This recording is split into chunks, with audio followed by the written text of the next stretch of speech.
విద్యార్థుల గురించి, యువకుల ప్రాధాన్యత గురించి, రాజకీయాలలో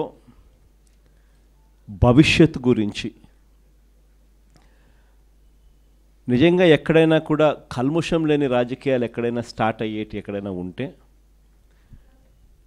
రాజకీయ నాయకుడు పలాని వాడు అని చెప్పి ఎవరైనా కూడా గర్వకారణంగా ఫలాని వాడు మా నాయకుడు అని చెప్పుకునే పరిస్థితి ఎక్కడి నుంచి అయినా స్టార్ట్ అవుతుందని అంటే దాని బీజం పడాల్సింది కరెక్ట్గా యువత నుంచి బీజం పడాలి, స్టూడెంట్ నుంచి బీజం పడాలి. మీరంతా ఇప్పుడు జనరేషన్ జీలో ఉన్నారు. జనరేషన్ జీలో ఉన్న మీరంతా కూడా నెక్స్ట్ తరానికి, భావి తరానికి మీరంతా కూడా దిక్సూచులు కాబోతూ ఉన్నారు. రాజకీయాలలో నిజంగా తులసి ముక్కల్లా నిజంగా ఎదగాలి. రాజకీయాలంటే ఎలా ఉండాలి అని అంటే ఫలానోడు మన రాజకీయ నాయకుడు, ఫలానివాడు మా నాయకుడు అని చెప్పి కాలర్ ఎగిరేసుకొని చెప్పే విధంగా కింద వాళ్ళు మన వైపును చూసే పరిస్థితి ఉండాలి. మన యంగర్ జనరేషన్ మన వైపు చూసేట్టుగా ఉండాలి. దట్ కెన్ ఓన్లీ హ్యాపెన్ మనలో ఆ గుణాలు కనిపించినప్పుడు, మనలో ఆ క్యారెక్టర్ కనిపించినప్పుడు మాత్రమే ఆ పరిస్థితులు వస్తాయి. రాష్ట్రంలో ఈరోజు ఏం జరుగుతూ ఉంది, ఎలా జరుగుతూ ఉంది, పరిస్థితులు ఏమిటి, ఇవన్నీ కూడా మీకు తెలియనేటివి కాదు. గట్టిగా విద్యార్థులు, గట్టిగా యువత అడుగులు ముందుకు వేస్తే దేశాలలో గవర్నమెంట్లు మారిపోతూ ఉన్నాయి. రాష్ట్రాలలో గవర్నమెంట్లు మారిపోవడం అనేది పాత స్టోరీ అయిపోతే ఏకంగా బంగ్లాదేశ్ లాంటి దేశాల్లో సైతం గవర్నమెంట్లను మార్చేసి కొత్త గవర్నమెంట్లు వచ్చేసే కార్యక్రమాలు జరుగుతాయి. ఆ కైండ్ ఆఫ్ పొటెన్షియల్ ఉన్న వాళ్ళు యంగ్స్టర్స్, యువకులు. ఇవన్నీ ఎందుకు చెప్తా ఉన్నాను అని అంటే రాజకీయ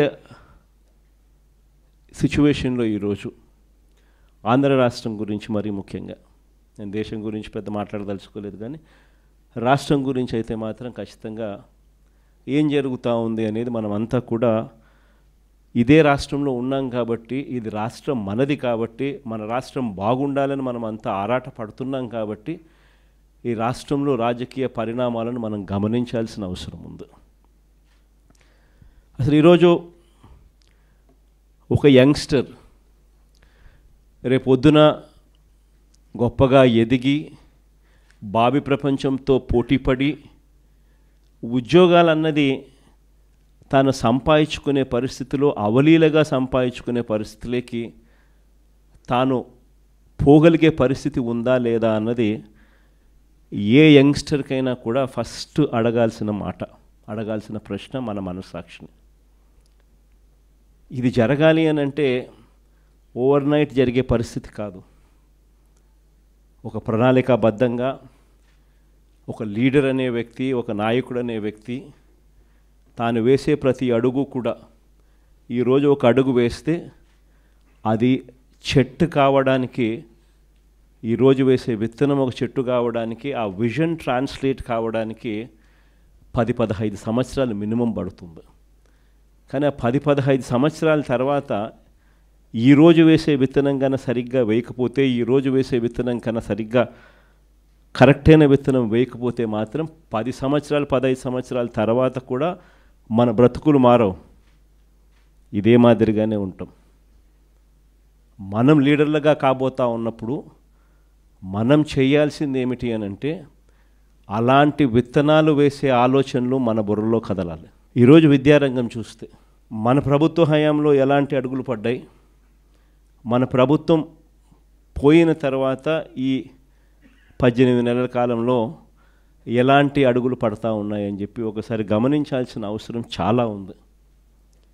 ఎందుకనంటే ఒకసారి తేడాగాన గమనించినట్లయితే మనము యంగ్స్టర్స్గా మన పాత్ర అన్నది ఎంత క్రిటికల్ అన్నది గుర్తుపెట్టుకుంటాం. కారణం ఏంటంటే మనం మార్చకపోతే ఈ వ్యవస్థ మారదు. మనం మార్చడానికి అడుగులు ముందుకు వేస్తేనే ఈ వ్యవస్థ మారుతుంది. మనం చూసేసి ఉన్నట్టు వదిలేసినామనంటే ఈ వ్యవస్థ ఎప్పటికీ ఇలాగనే ఉంటుంది.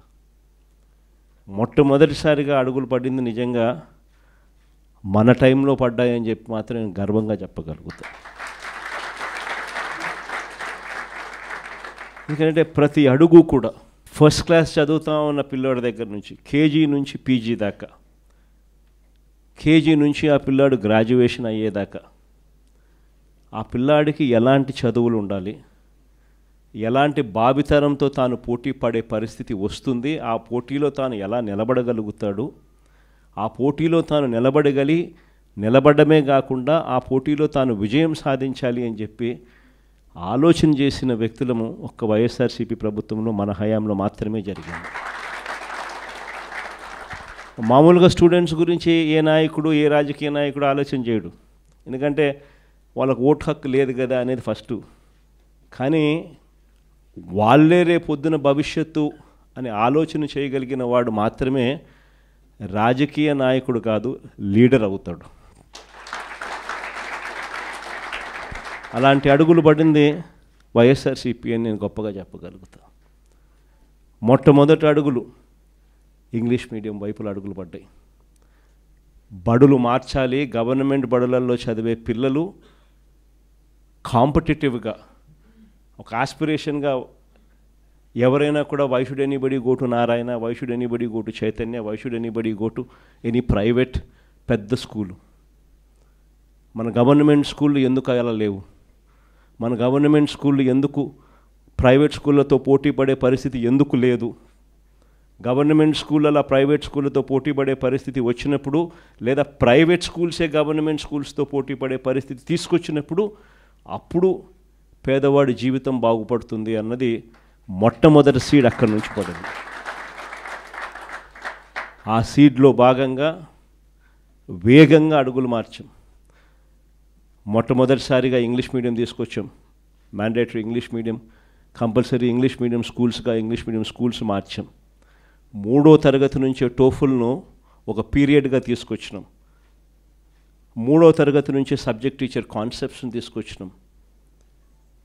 ప్రతి పిల్లాడి చేతిలోనూ ఆక్స్ఫర్డ్ డిక్షనరీ కూడా బుక్కులతో పాటు ఇచ్చినాం, తెలుగు టు ఇంగ్లీష్ ట్రాన్స్లేషన్కు ఫెసిలిటేట్ చేస్తూ.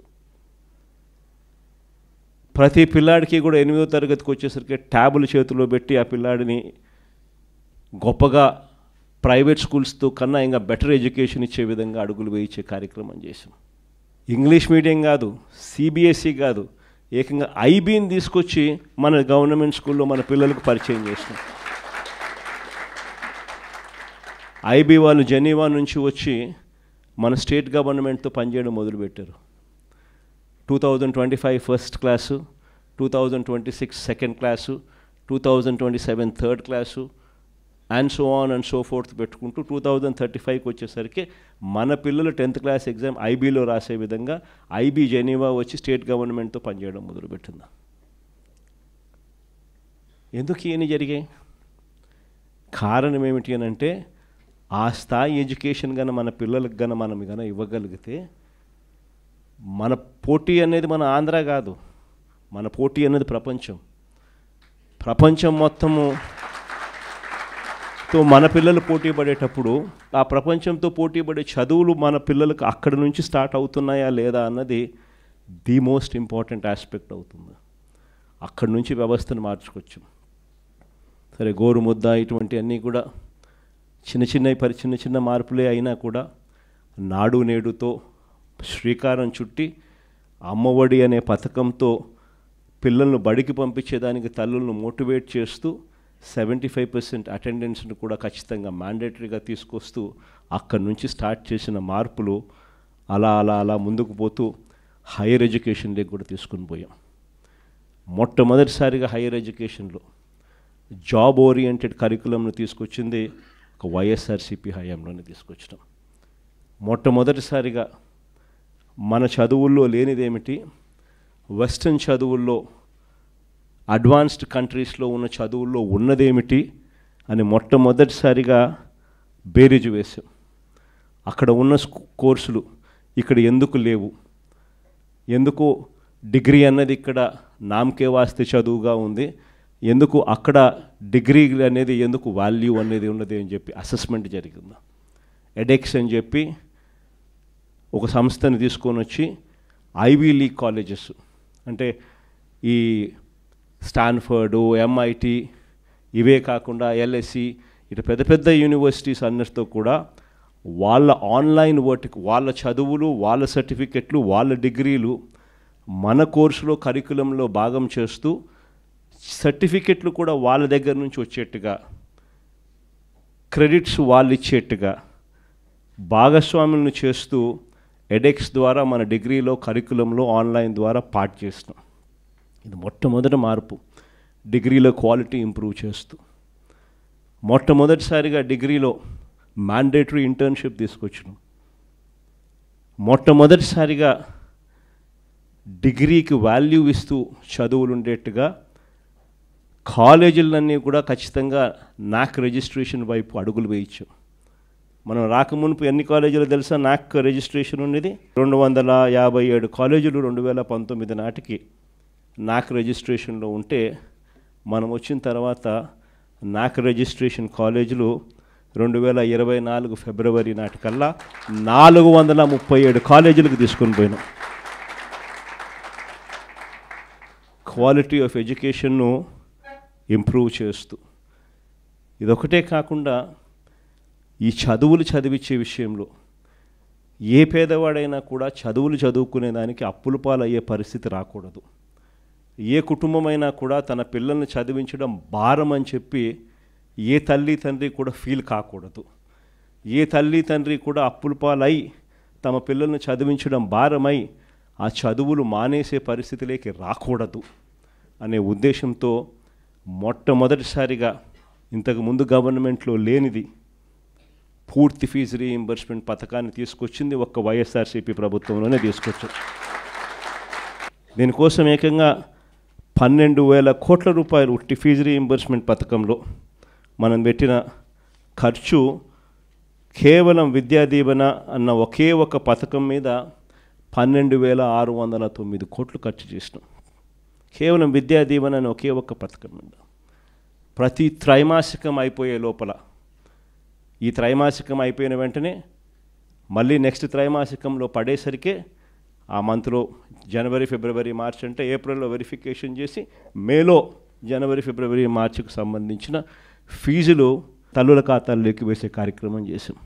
వసతి దీవెన అని చెప్పి ఎవ్రీ ఏప్రిల్ ఖచ్చితంగా క్రమం తప్పకుండా ప్రతి పిల్లాడికి, డిగ్రీ చదివే పిల్లాడికైతే ఏకంగా 20,000 రూపాయలు 2 ఇన్స్టాల్మెంట్లలో ఇచ్చే కార్యక్రమాలు 1,100 కోట్లు ప్రతి సంవత్సరం ఏప్రిల్లో ఇచ్చేట్టుగా అడుగులు పడ్డాయి వసతి దీవెన కింద. ఆ రకంగా అడుగులు వేస్తూ ప్రతి పిల్లాడిని కూడా చదివించే విధంగా, చదువుల కోసం ఆ తల్లిదండ్రులు అప్పుల పాలయ్యే పరిస్థితి రాకుండా చూడడం కోసం మన ప్రభుత్వంలో తపన తాపత్రయంతో అడుగులు పడితే ఆ వసతి దీవెన అనే పథకం ఒక్కదాని కోసమే మరో 4,275 కోట్లు ఖర్చు చేశాం.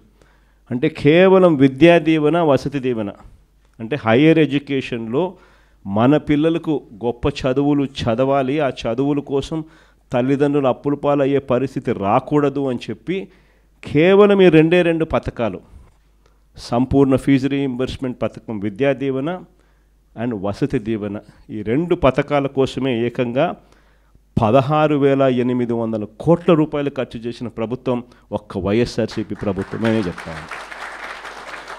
దీనివల్ల ఏమవుతుంది అని అంటే, ఎవరైనా కూడా మరీ ముఖ్యంగా పేదవాడు, మధ్యతరగతి వాళ్ళు, వీళ్ళెవ్వరికీ కూడా ఫీజులు కట్టలేక చదువులు మానేసే పరిస్థితి ఏ ఒక్కరికి రాకుండా చేసి అడుగులు పడ్డాయి. కానీ ఈరోజు ఏం జరుగుతా ఉంది? ఇవన్నీ నేను చెప్పినటువన్నీ గతం. ఈ చంద్రబాబు నాయుడు గయాంలో, ఈ 18 నెలల కాలంలో అడుగులేమడ్డాయి. Total reverse. స్కూళ్ళ దగ్గర నుంచి మొదలెడితే నాడు నేడు ఆగిపోయింది, ఇంగ్లీష్ మీడియం ఆగిపోయింది, టోఫుల్ క్లాసులు ఎత్తేసినారు, సబ్జెక్ట్ టీచర్ కాన్సెప్ట్ గాలికి ఎగిరిపోయింది, 8వ తరగతి పిల్లలకు ట్యాబులు ఇచ్చేది మానేసినారు. గోరుముద్ద అన్నది అసలు ఈ పొద్దు క్వాలిటీ లేని తిండిగా తయారైపోయింది. సరే, ఒకవైపున స్కూళ్ళు నాశనం అయిపోయాయి అన్నది ఒక్క నిమిషం పక్కన పెడితే, హైయర్ ఎడ్యుకేషన్కి వచ్చేసరికి పరిస్థితి ఏమిటి అని చూస్తే, ఈరోజు పిల్లలు చదవకూడదు, చదివితే వీళ్ళు ఎక్కడ గొప్పవాళ్ళు అవుతారేమో అనే బాధ చంద్రబాబు నాయుడులో ఎక్కువగా అనిపిస్తూ ఉంది. మొట్టమొదటి ప్రభుత్వం, ఈ ప్రభుత్వం వచ్చిన తర్వాత సెప్టెంబర్ 30 దాకా 7 క్వార్టర్స్ ఫీజు రీయింబర్స్మెంట్ బకాయిలే. జనవరి, ఫిబ్రవరి, మార్చ్ 2024, జనవరి, ఫిబ్రవరి, March quarter 2024 which was suppose to be paid ఏప్రిల్లో వెరిఫై చేసి మేలో డబ్బులు ఇవ్వాల్సింది. అక్కడ బ్రేక్ పడింది. ఎన్నికలు మే 13 ఎన్నికలు జరిగాయి, అక్కడ బ్రేక్ పడింది. చంద్రబాబు నాయుడు ఎన్నికల కమిషన్కి లేఖ రాసి ఫీజు రీయింబర్స్మెంట్ డబ్బులు జగన్ ఇస్తా ఉన్నాడు, ఆపండి అని చెప్పి ఏకంగా లేఖ కూడా రాసి కూడా ఆపిచ్చేసాడు. సరే, మే 13 ఎన్నికలు అయిపోయాయి. తర్వాత అయినా ఆయన ఇస్తాడులే అని ఇవ్వాలి కదా, లా. జనవరి, ఫిబ్రవరి, మార్చ్ క్వార్టర్కి సంబంధించి ఏప్రిల్లో వెరిఫై చేసి మేలో ఇవ్వాల్సింది అక్కడ బ్రేక్ పడితే, జనవరి, ఫిబ్రవరి, మార్చికి సంబంధించిన క్వార్టర్ 2024 క్వార్టర్ నుంచి సెప్టెంబర్ 2025 7 క్వార్టర్స్, ఒక్కొక్క క్వార్టర్కు దాదాపుగా 700 కోట్ల రూపాయలు, 650 కోట్ల నుంచి 700 కోట్ల రూపాయలు ఒక్కొక్క క్వార్టర్కు ఫీజు రీయింబర్స్మెంట్ కింద ఖర్చు అవుతుంది, పూర్తి ఫీజు రీయింబర్స్మెంట్ కింద. ఉజ్జాయింపుగా 7 క్వార్టర్స్కు ఇంటూ 700 అంటే 4,900 కోట్లు ఇచ్చింది ఈ ప్రభుత్వం. కేవలం 700 కోట్లు అంటే 4,200 కోట్లు డ్యూస్ ఉట్టి ఫీజు రీయింబర్స్మెంట్ మీద. ఈ డిసెంబర్కి వస్తే మరో 700 కోట్లు యాడ్ అవుతుంది. వసతి దీవెన కింద ఏప్రిల్ 2024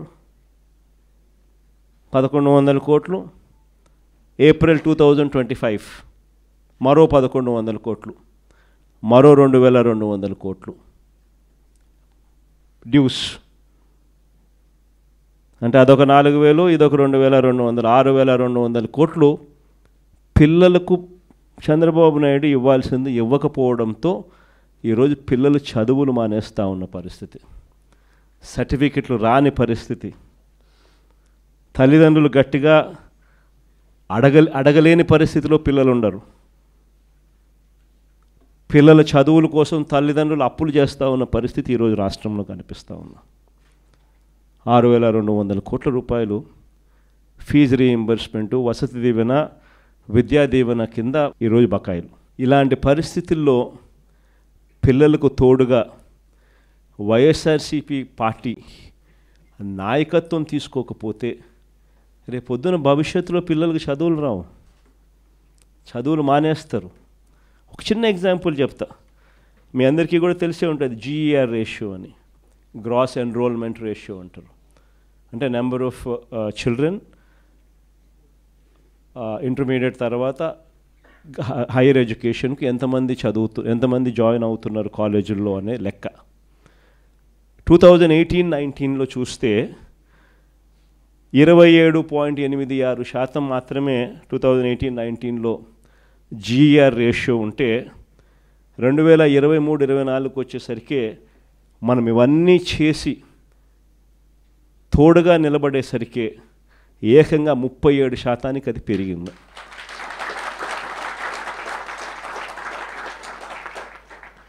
ఈరోజు ఆ 37% నుంచి మళ్ళీ రివర్స్, ఫీజులు కట్టలేక, కాలేజీలు చేరలేక, లేదా జాయిన్ అయిన తర్వాత మళ్ళీ ఫీజులు కట్టలేక పిల్లలు వెనక్కి తగ్గే పరిస్థితి.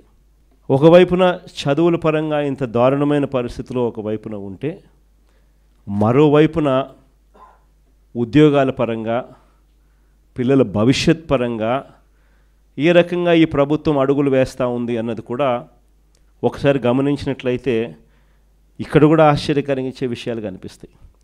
మన ప్రభుత్వ హయాంలో ఒక చిన్న కంపారిజన్ చెప్పడానికి, మన ప్రభుత్వ హయాంలో అక్షరాల ప్రభుత్వ రంగంలోనే దాదాపుగా 6,31,000 ఉద్యోగాలు ప్రభుత్వ పరంగా మనం ఇవ్వగలిగాం. ప్రభుత్వ రంగంలోనే ఒక పర్మనెంట్ ఉద్యోగాలే గవర్నమెంట్ రంగంలో ఇచ్చినది దాదాపుగా 2,13,662 ఉద్యోగాలు ఇచ్చినాం. గ్రామ వార్డు సచివాలయాల్లోనే మన కళ్ళ ఎదుటనే యంగ్స్టర్స్ అందరూ కూడా కనిపిస్తారు గ్రామాల్లో. ఆ గ్రామ వార్డు సచివాలయాల్లోనే దాదాపుగా 1,26,000 మంది ఉద్యోగాలు మన హయాంలో ఇచ్చిన ఉద్యోగాలే మన పిల్లలే కనిపిస్తారు. మరో 52,000 మంది ఆర్టీసీలో గవర్నమెంట్గా వైఎస్ఆర్సీపీ గవర్నమెంట్లో రెగ్యులరైజ్ చేస్తే 52,000 మంది ఆర్టీసీ ఎంప్లాయీస్ను గవర్నమెంట్లో రెగ్యులరైజ్ అయిపోయిన ఉద్యోగస్తులుగా కనిపిస్తారు.